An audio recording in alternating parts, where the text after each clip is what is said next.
nosa voz, ese breve roncer que deixaremos nós. O idioma é un herdo, patrimonio do povo, máxicamente vello, eternamente novo.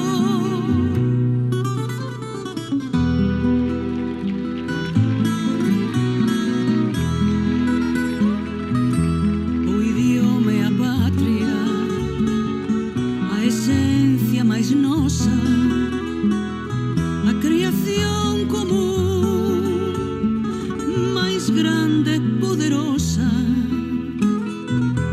O idioma é a forza que nos xunga e sostén. Se perdemos a fala,